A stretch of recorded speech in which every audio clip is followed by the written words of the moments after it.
How y'all doing? I'm going to talk to you today. I'm inside the car with the air conditioner on. There's a lot of noise at the mall. Okay, plus it's a heat wave. But I'm in the car. Hopefully the air conditioner will work and I'm cooling off a little bit. But I'm going to talk about knowing your enemy. You need to know your enemy. You need to study. What is to know your enemy? It means to study your enemy. Everybody has enemies. I've had enemies since the day I was born. Okay, who knew? But I've had enemies since the day I was born. If you don't have any enemies, you're just dumb and stupid. Okay, because everybody has enemies. Okay. Now, King David said, "My enemy knows my going out and my coming in. He knows everything about him." Okay, so it's scriptural to have enemies. God called a certain ethnic groups the enemies of Israel. Okay, his enemies, therefore his enemy. Okay,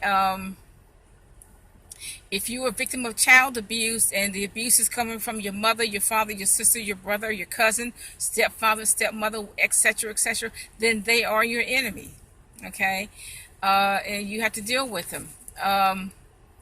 If you are a victim of bullies in middle school, high school, or even elementary school, and you're being bullied, that person is your enemy.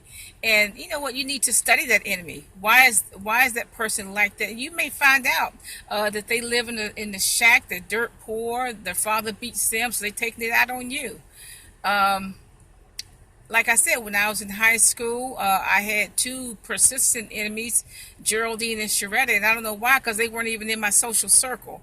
Um, uh, they were, I mean, if I had never known them, it wouldn't have made any difference, because they just weren't in my social circle. But, I interested them. And they were my enemies all throughout high school. And what I think now, I studied them way back then. They were both poor, living in ramshackle houses, and so maybe they were upset. But I also, now that I'm older and some things have happened, I think they were both closet gay people. I don't have anything against gays because there's room enough on this earth for everybody. But I think they were closet gay. Both of them were. They probably still are in the closet. Okay. Geraldine followed Sharetta around like a puppy. She did everything for her but wipe her butt, and I'm not sure she didn't do that. Okay, but like I said, I think both of them were closet gay women, and they probably still are closet gay. Okay, you may have enemies in the workplace, and you got to deal with that in a different sort of way. You have to go to your next supervisor and deal with that. Okay. Um, if your husband if you don't have a good feeling, but if you're dating someone, if you have a boyfriend or your husband, and it's just not happy, there's anger, there's fussing and fighting, you know what, that person is your enemy. Okay, that husband is your enemy. And look, I'm gonna tell you, that's no marriage at all. That is not a marriage at all. If you have a boyfriend and he has issues and he insults you, you know what, get rid of that chump. Okay, he is your enemy. He is not your boyfriend. Okay, he's not even your friend. He's your enemy. Okay, and get rid of. One way I think of getting rid of your enemy is to cut off all communication. Now I'm talking about for years to come. Cut off all communication. If you were, like I said, if you're married to your enemy, there are a lot of options. But see, that's not a marriage. If you got to fight and fuss in the marriage, it's not a marriage. Okay. Um, Black men are notorious for not knowing or understanding who their enemy is.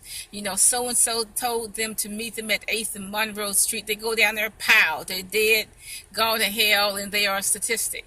Their mother or parents or relatives are planning a funeral. Okay. But black men are notorious for not knowing who their enemy is, and it surprises me because there's no love in the streets. Okay, in the streets, everybody's your enemy. Okay, now I had a sister. I have a sister that's about 4 years older than I am. I don't know if she's still living, but she was my enemy. She was the enemy of everybody in the house. The wallpaper was her enemy. Um, excuse me. The non-working fireplace was her enemy. The lawn was her enemy. The stove was her enemy. The refrigerator was her enemy. Everybody was her enemy.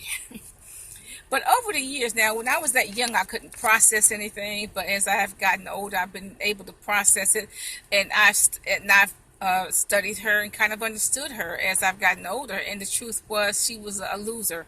She did not want an education. Her grades stank. She didn't halfway go to school. She was a loser, and wouldn't admit that she was a loser. Um, but that was her basically that was her whole problem. She was just a loser. She, like I said, she didn't even want a basic education. I mean, basic high school education. And how she got a high school diploma is anybody's guess, y'all. I sure don't know. Um, don't know. Okay, but yeah, she was a loser, but she's not going to ever admit it. Probably not. Okay, but I think it's important if you have an enemy to study your enemy, and you will eventually have to deal with the enemy. So you may now some people you can deal with diplomatically, other people you can't. Okay, some people you have to use other means. Okay, have a nice day.